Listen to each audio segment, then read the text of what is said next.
Hello and welcome back to the show. This is episode 610, and I am really excited to have my new friend, Mary Grace Gardner, here with us. And Mary Grace is the founder of the Young Professionista and a college admissions and career coach who works with students to find their passions and write compelling application essays so that they can apply to the college of their dreams with confidence. She served as part of the UC Berkeley admissions team, earned acceptance to colleges like Yale, Johns Hopkins, and UCLA, and mentored students across the globe over the past 10 years. She specializes in helping students learn what they might be interested in for their future careers by supporting them to launch passion projects using growth mindset, design thinking, lean, innovation, leadership, and project management. Mary Grace has been featured in Business Insider, CNBC, Yahoo Finance, U.S. News and World Report, and Fast Company. She lives in the San Francisco Bay Area with her husband and two children. Welcome, Mary Grace. Hi, Erin. I'm so excited to be here with you today. I am excited to talk to you. I I'm not sure that in any of my over 600 episodes that I've specifically spoken about the college admissions process. So I'm really excited for our conversation today. Thanks for having me here.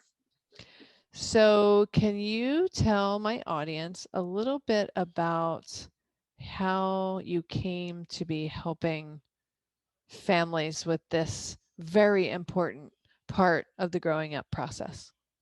Sure. So, this is an area that I am passionate about, and yet it was not something I intended to have a business in. So, let me start kind of back in kind of my high school phase and kind of that transition and journey for me. So when I was in high school, I was a very active student. I loved learning. I loved so many topics. I graduated valedictorian. I was president of all sorts of clubs. I was in all sorts of extracurriculars, and yet I had no idea what I wanted to be when I grew up. I remember when they were interviewing me for the school newspaper, one of the questions the vice principal asked me was, "What do you want to be?" And I froze because I had to give an answer. I had to say what I wanted to be. They couldn't just leave it blank. And so I blurted out, I either want to be a math professor or a molecular biologist, which are two completely different things. Yes. But those are what I was interested in. And so people expected that I would know exactly what I want. And the challenge for me was I loved so many different topics. I could see myself as a mathematician. I thought, women are so underrepresented in math. That's what I want to be. Oh, but I also love genetics and I also love writing. And so I had that difficulty myself personally trying to figure out what I wanted to be, what I wanted to do. And then as I went through college, I went to UCLA and got my degree in pure math. And then I went on to Berkeley and got my degree in public health, my graduate degree in maternal child health and international health. Throughout that journey, as I was discovering what it is I wanted to do, each step of the way, what guided me was what I was passionate about, what I wanted to learn more about. And my parents were just super supportive of me figuring it out. And so let me talk to you about my corporate career first before I talk about the education journey. So from the corporate side, I got my degree from Berkeley, and then I moved on to take on a role in hospital leadership. So for a decade, I worked in hospital strategy. I worked as a chief of staff to a hospital CEO. And then in the last 2 years, I worked as in a surgical robotics company as chief of staff and strategy lead to a medical officer. So my whole pathway, I was not necessarily thinking I will be a college admissions and career coach as well. What happened in parallel was as I was going through my college journey, I was accepted to schools like Yale and Johns Hopkins, Emory. I graduated from undergraduate and graduate school debt-free on academic scholarships. And I was part of the UC Berkeley admissions team. One thing they asked of is for the highest performing students in the program was to be part of the admissions team. So what that meant was I had the opportunity uh, to make decisions on who got accepted, who got denied, who got scholarships, who didn't. And so what that led to was, as I was pursuing my healthcare career, I was constantly getting people who wanted to pick my brain over college admissions. How did I do it? What did I see when I was part of the admissions team? Can I give feedback for their students? Can I give feedback on their nieces or nephews in that process? And so what I was doing was, this was pretty much something I was doing extracurricularly as I was pursuing my other career. I was taking calls before work, after work, during lunch, and doing it for free. And then realizing over the years, the same questions are coming up over and over again. And there must be a better system. I'm a big systems type of thinker. And so I realized there might be different ways for me to help these folks out. And through the past 10 years, that's exactly kind of how it all started. I was first helping folks out a little bit here, a little bit there, but then I realized, from kind of my own lens and strategy of what I think is most helpful to students, it was a combination of three different lenses that I brought together. One was as the student myself, who went through that journey of working really hard, but not knowing what she wanted to be. And then that lens of being on an admissions team and actually having that firsthand experience of what it's like, and seeing the amazing students who come through. And it's not always the student who has the perfect scores or test grades that get chosen. So that lens. But the third was as a hiring manager, because I think at the end of the day, it's not just about getting into college. It's also about making sure that your child is pursuing a career that they love. And I've had the opportunity to hire all sorts of roles, from executives to doctors, to engineers, to lawyers, to all sorts of roles. And I infuse my practice with that lens of what would make a student successful in the job market. So that is what led me into this work. I love that journey. And I think it's so interesting and inspiring. And when I first learned about what it is that you do and how you help students, well, in this case particularly, focus on uh, getting into the college of their dreams through writing a really solid essay. I think solid probably isn't the right word for it. That's not a good enough description of what it is that I think you do. But what occurred to me is that you're really kind of teaching them about marketing Mhm. because you're really teaching them how to figure out who it is they are. So it's almost like you're helping them to figure out their product, which is them. Because when you are applying to college, you are the product and you're selling the product to the potential buyer, which is the college who says, yes, we want you.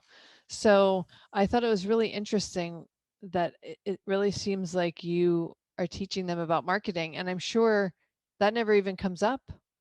Does it ever come up that that's actually what they're doing? They're learning how to market themselves, which will also help them in their careers because they always will have to market themselves. When I teach my students, it's infused with things that maybe the terms I might not be sharing with them, because they're so they might be a little difficult to understand in that phase. So when I'm talking to them about Right. growth mindset, innovation, performance improvement, marketing, those are phrases where you're thinking, that's more corporate speak, right? For the students, when we're talking about their journeys. So there's two ways that I help students. One is through helping them figure out what they're passionate about through development of passion projects. We can talk more about that in a bit. And the second is through helping them to discover what is their own story. And as we're going through that journey together of figuring out what is their story, what I have students define for themselves are, what are the points in their lives or experiences that informed who they are. It's a reflection. A lot of it is so much reflection of what type of person they are, what type of person do they want to become, what kinds of learnings have they had over time, and how do they connect the dots to create the story of who they are today. A lot of times students don't even know, right? They just live the life and they're going to class, they're going to sports, they're doing whatever it is, but they're not looking back and thinking, how does this all fit and make me who I am today? How did that one challenge I had in the family change how I might communicate? Or how might that one conflict in class, how had that created more confidence in myself, right? They're not really thinking of it in that way. And so when we actually work together to kind of figure out what are those different pieces in their lives that make them who they are, what I ask them to think through is, what is your statement about yourself? What is it that you're wanting to communicate about yourself? Because the narrative that you have, you in the narrative that someone may have as they're reading your essay, you as a student can control that, right? You can be intentional and deliberate about what it is that someone is taking away from reading a 350 or 650 word essay about you. And so rather than kind of phrasing it as marketing, what I share with my students is, let's figure out, how can you control your narrative? How can you be more deliberate about what message about yourself that you're wanting to put out in the world? And how do you make sure that it's aligned with who you are and who you want to become? That's fabulous.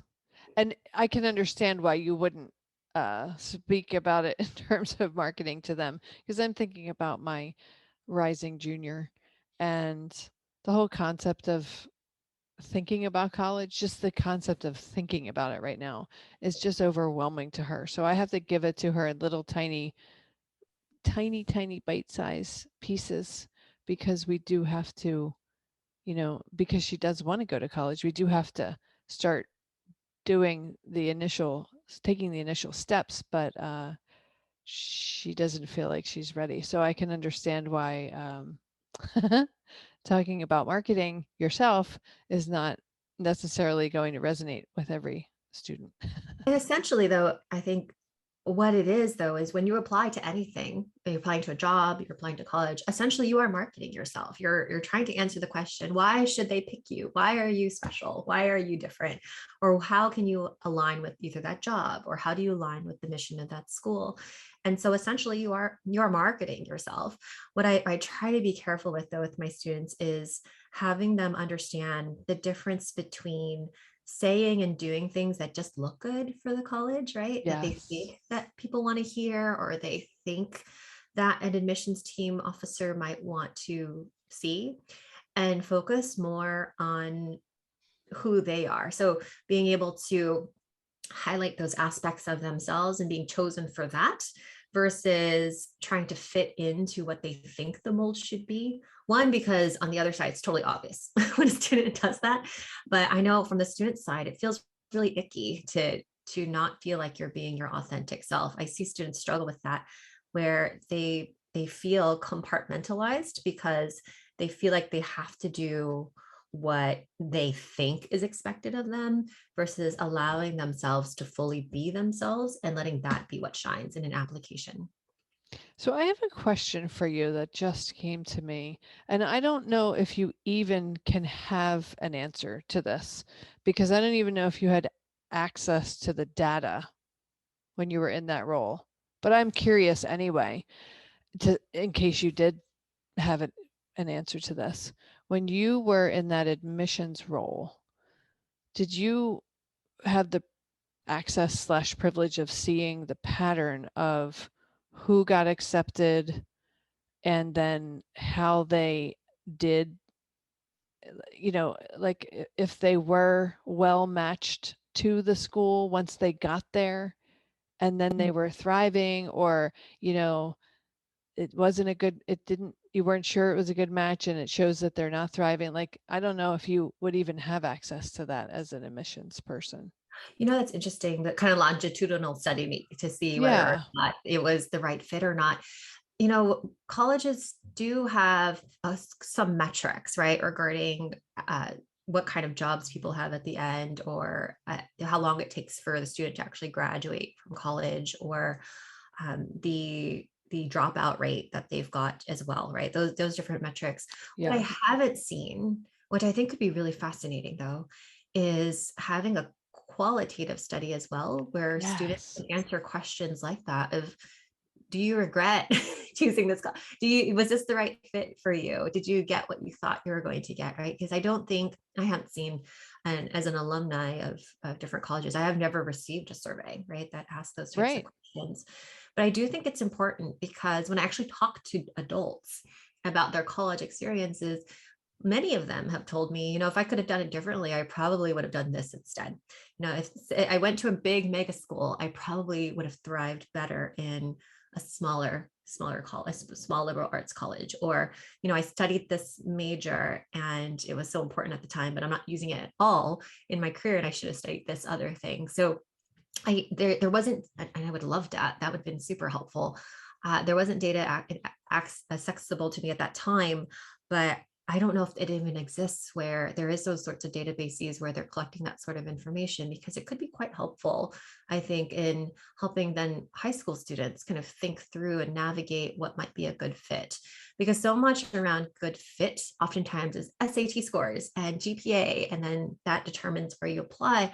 But I think there are more factors than that, Mhm. and oftentimes are not discussed. And so I do think it's an important conversation, but I haven't seen anything published regarding that from different colleges. Yes, I agree with you. I have never had been given or asked to take any survey from my two colleges that I went to about anything even close to that. So if you're a college admissions person, maybe you want to be the first one to take the lead in that kind of a qualitative study, because I think that would be really interesting. And it makes me think about a book I'm currently reading, Quiet by Susan Cain. And she's talking about introverts. Mhm. And in part of the study, or part of the early book, because I'm only a couple of chapters in so far, but it's very fascinating. But she went to the campus of Harvard and she interviewed a couple of students. And her focus was introversion versus extroversion. And all the students were talking about how hard it is or would be to be an introverted person on a campus like that, because it's almost like this the energy in the air is all about marketing yourself all the time. It's how you dress, it's how you show up in the classroom, it's who you sit next to, it's who you're socializing with at the happy hour, and it's how often you contribute in your group meetings and raise your hand in class and all this kind of stuff. And so I think it's really interesting because there are so many different aspects of us as human beings that we could be more this way or more that way or less like this or something in our personalities, our natures, our interests, our abilities, all of it. Uh, and even down to whether we'd be a good fit. A bigger school or a smaller school would be a good fit, where the location would be, how far from home. There's so many factors to take in to consideration to find a good fit. And it's way more, as you and I both know, way more than just GPA and SAT and all that kind of stuff. It's way, way more.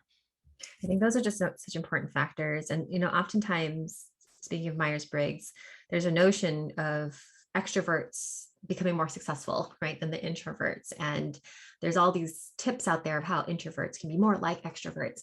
And what I just want to throw in there is in my work in hospital leadership was when we all were taking our Myers-Briggs, there were multiple executives, successful executives, who actually all scored on the introversion scale, right? So all of them were self-identified as introverts. And so I just want to throw out there that while sometimes we see the narrative out there that extroverts are what you should be more like, I know plenty of highly successful introverts as well. And so not that either is wrong or bad. It's just being able to understand kind of where you fall and what your preferences are, right? It's all about preferences and what you thrive off in terms of your energy. And then knowing that, how can you still have a successful time in college, right? So in that particular book, I know that, I've read excerpts of it as well, is that students can sometimes feel like they have to be something that they're not in order to be able to be successful. I think being thoughtful about how can they still be who they are and still have that successful transition is possible. So I just wanted to throw that thought in there. And also some at the end state that I've seen where there's still some successful people out there, even though they might not exhibit the things that are traditionally seen as more successful. Thank you for highlighting that, because yes, she does talk in her book about, she names specific individuals who are wildly successful leaders that we know in our culture and our society, who are solidly on the introvert side of things. So thanks for highlighting that. The another thing that uh, I have talked to kids about, and I was curious what your experience was as a as the young professionista. Um, I think there's so much pressure to get into the right school, and uh, there's just so much pressure when a young person is on this college admissions track. And I have said this to so many young people, friends of my kids or families that I work with, just people that I come across. I try to remind them the school that you go to, there's so much focus on getting into the right school. But if the school you choose turns out to not be the best match for you, you can always change. Like you're not signing your name in blood anywhere. You're not branding their letters on your forearm somewhere. The pressure this decision is should not be as high as it is for some kids. It's not that big of a deal. I mean, it is, but it isn't. Do the best you can. What I tell them is do the best you can to try to find a school that feels like it matches you and who you know yourself to be. And if it turns out that that wasn't a good choice, you can always find another school for next year. What are your Yeah, thoughts about that? I agree. I think there's so much focus on getting into college, and then this is the now I'm taking off the college hat and putting on the hiring manager hat. Is that we get resumes for all sorts of roles, and someone coming from a highly prestigious college, that's not enough to get the job, right? So you'll see that and think, okay, that's nice, now let's see what else is on the resume, right? So I think what I tell my students is that it's what matters more when you actually get into college is what you make out of the experience, right? So when you're in college, you essentially get your foot in the door, opportunities are there, but they just will not happen to you, right? And so when you're there, it's also about the experience you get making friends. It's the professors you actually interact with and talk to after class, not just the actual classroom teaching experience, but are there opportunities to work with your professors, things that you intern, volunteer, the experiences and exposures that you get, and maximizing that experience when you're actually on the college campus is what matters. And so, if I were to, as a hiring manager, if I were to look at a recent grad who came from a quote unquote prestigious college, but had none of those experiences versus someone who came from a quote unquote less prestigious college, but they had great internship experience. They took on leadership roles as part of whatever committee or club they were at school. They were highly active in school. They did things while there. I would probably choose the latter, right? And it's not so much the where the person came from, but more so of what kind of experiences did they get when they were actually there. And so I agree that there is a lot of pressure. And so what I focus on with students really too is not just how to get into the top 10 schools, it's how do you get into an ideal college that's the right fit for you. And that could be an Ivy League, that might could be your local state school, it could be something completely different or in between. And I think that we need to pay attention to those other factors because the name brand itself does not necessarily guarantee success, nor does it guarantee happiness. And I'm very big on the notion of students thriving when they're in college and not just chasing a name when it's not going to lead to them being happy. That's beautiful advice. And it's so, so, so true. And it's so easy for parents when they're caught and kids when they're in the thick of this those last couple of years of high school to forget and lose sight of all that important awareness that you just shared. So thank you very much for that. I think one of the parents that I'm working with this year, something that I loved that they wrote about, we're at the time of this recording, we are still emerging from the pandemic. and it was a tough year for her child. And her child is thriving, perfect scores, doing very well.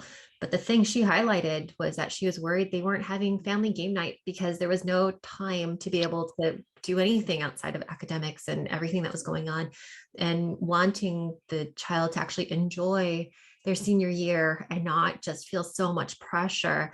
And I thought, this is beautiful. This is the kind of family that I particularly enjoy working with, right? Is that the student, yes, was doing what they need to do, and they were doing great. And there was still also this focus on having space in their lives and joy and happiness and connection. And I think that's such an important aspect to be thinking through as well, and not getting so caught up. And I know it's hard, it's easier to say than it is to do, right? To not get caught up in the extreme pressure and expectation and that whole whirlwind that occurs. I think, though, it's such a critical time in our children's lives that we also want to be able to be fully present for the things outside of that whole college preparation world as well. Such a good point. I was thinking about a friend of ours, and their daughter wanted to, he and his mom, and I think his grandmother, went to an Ivy League school, generations of the same school. And so when she was in high school, she just figured, I'm going to go to that school. She thought she really wanted to, but then she also figured, that's kind of my family heritage. That's where I'll go. And so she pushed herself so hard in school academically, pushed. And she stretched into classes that were really, really hard for her, and ended up getting B's in the harder classes where she could have breezed through and got A's in the maybe one step down kind of classes. And so, anyway, she applied to this school and other schools too. It wasn't like she just applied to that one, but she ended up not getting in, and she was shell shocked. She was shocked, she was hurt, she didn't understand. Generations of my family went to the school. How did I not get in? I worked my butt off academically for the last 4 years. What in the heck?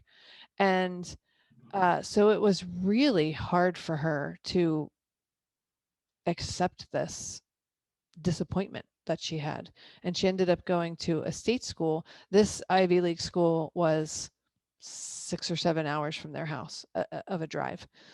She ended up going to the state school that's 20 minutes down the road. And here's where I find it gets a little bit interesting. The fall of her freshman year, she ended up having to have she had this weird medical, just this freak medical thing happen where she had to be rushed to the hospital and have emergency surgery. And so she had to call 911 or her roommate or whatever, and she had to be rushed to the hospital. And her parents, because they were 20 minutes away, just rushed to the hospital, and they were there with her immediately. And then the recovery from this situation took several weeks, as I recall. And so she was able to stay home and recuperate. And she was 20 minutes from school. And this was pre-pandemic, years before the pandemic, where signing on to a Zoom class was not even a thing. I don't even know if Zoom existed back then. So she was able to recuperate, recover, get herself healthy, and go back to school. And her parents were able to be there with her in her moment of need. And so as soon as that happened, I thought, look at that. She was so shocked and disappointed, discouraged, unhappy, that she set her sights on this school and it didn't pan out and they didn't choose her. And then, my goodness, look how well things ended up to serve her highest interest and need, her best interests. And I think about that all the time when I see kids applying to colleges, and they've applied to 10 schools, and this is their dream school, and then these are the ones that they hope to get into, and these are their really easy, I'm sure I'll get into their schools. And then I just think, wow, the college you go to, whether you go to college or not, but if you go to college, the college you go to has ramifications that are far beyond anything anybody can see in this moment today, right now. I met my husband when I was a freshman in college, and the way I chose my college, very strange. I was working in my part-time job in a department store, and it was Thanksgiving time, well, Christmas time. So, the seasonal workers were coming in. And one of the people who came in to work in my department was a college student. And I said, "Oh, where do you go? What's happening?" And she told me the name of her school, which was Drexel University, where I went. And it was so strange. I was a junior, and I remember hearing the word and going, "Drexel, that's where I have to go. That's where I'm going to school. That is my school." And I just knew in the core of my being that that's where I would end up. No ifs, ands, or buts, no doubt, no hesitation. I didn't know anything about the school. All I knew was it was 2 hours from my house. I didn't know how big it was. I didn't know what programs they offered. I didn't know anything about it. So then I went to the guidance office at school and I looked through the paper catalog until I found it and I read the little write up about it.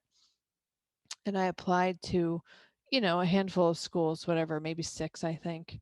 And I got into all of them, but of course I got into Drexel and that's where I went. But and people would say to me, "What if you don't get in?" And I would just say, "Well, that's not even possible. That's where I'm going. I that's not getting in there isn't even like it's not even in the realm of possibility because that's where I'm supposed to be." So I have a different kind of a strange path to where I ended up. But I just knew my intuition just knew that that's where I was meant to be. And then once my husband and I met, and now we've been together for 30 years, married for 24. I mean, I just understand that the college I was meant to go to had meaning far beyond my career. And so, I just think that, like you and I were saying earlier, there's in a different conversation, there's so many factors that go into what you choose to do when you graduate from high school. And if you choose to go to college, where you choose to go. There's so many factors that you can't even, there's no possible way you can see some of them like that one, like the two I just shared. And so I think to give the parents the message and kids to reduce the stress, do the best they can, communicate about what it is the young person likes to do, what they're good at, like you talk about, and just go with doing the best that you can. And if you go there and you find out it's not the best match, then look for somewhere different. And I think that's such an interesting notion. And when I speak to my students and their families as well, kind of about this journey, something that might not be what they want to hear, but I do believe is that you are exactly where you are meant to be in this moment right now. And Yes.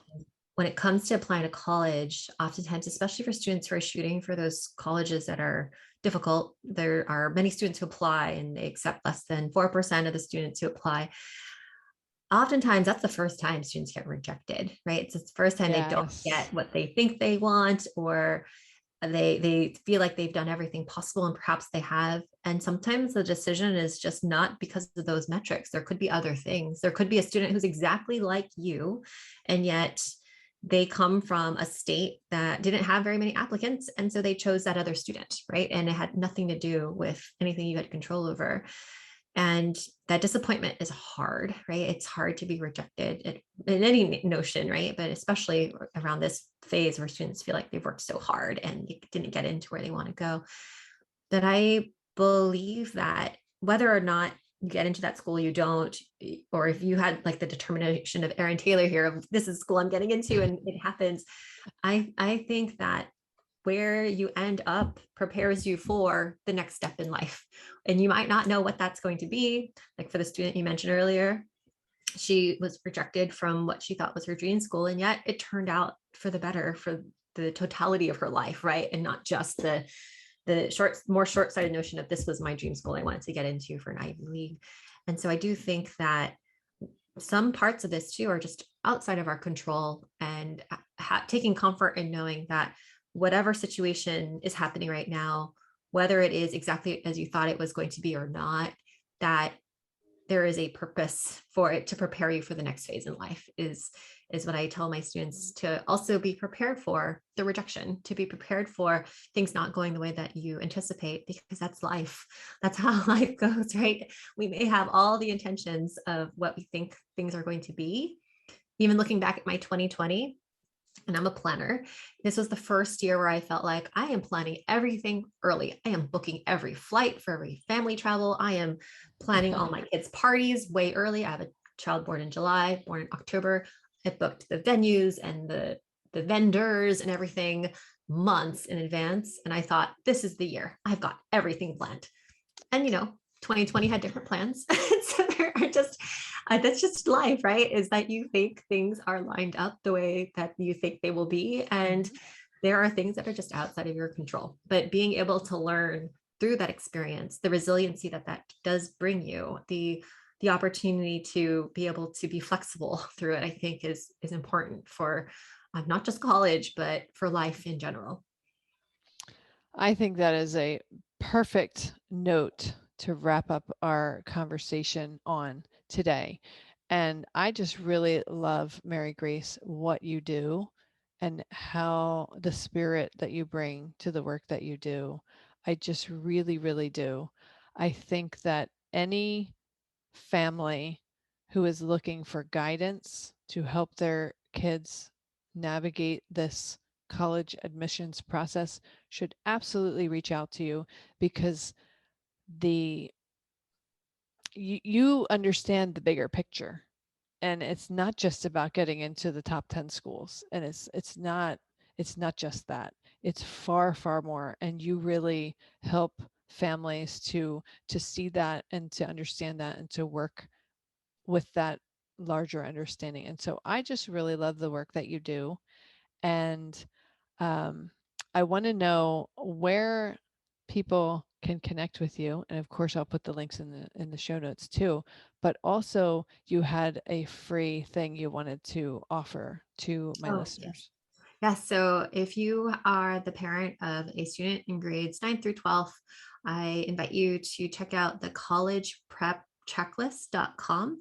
And what you'll get is access to a free download, which goes through a checklist. Like I mentioned, I'm big on organization, of things to do from grades 9 through 12 to better prepare students with discovering their passions and figuring out the steps to be better prepared for college. Now, it's not just about the classes and extracurriculars and SATs. It also goes through some items to think about regarding your child's preparation for other skills, soft skills as well. And just to give an example, one of the items on that checklist before grade 12 is for students to think about what centers them and how will they make sure they return to a practice that allows them to center themselves, whatever that might mean for them, before entering the difficulty of college prep in 12th grade. So it's not your typical checklist. It's a more holistic perspective of how students can prepare. And so I invite you to check it out at thecollegeprepchecklist.com. I love it. And then where can they find more about you and connect with you? Sure thing. And so if you'd like to visit my website, you can check me out at theyoungprofessionista.com. And there you'll see some of my other free workshops and classes out there, and information on my upcoming programs. So exciting. Thank you, Mary Grace, for chatting with me today. And I think you shared some wonderful things to help families who have older teens or high schoolers, let's say, moving their way through their high school years. And so I really enjoyed our conversation. Thanks, Erin. It was such a pleasure.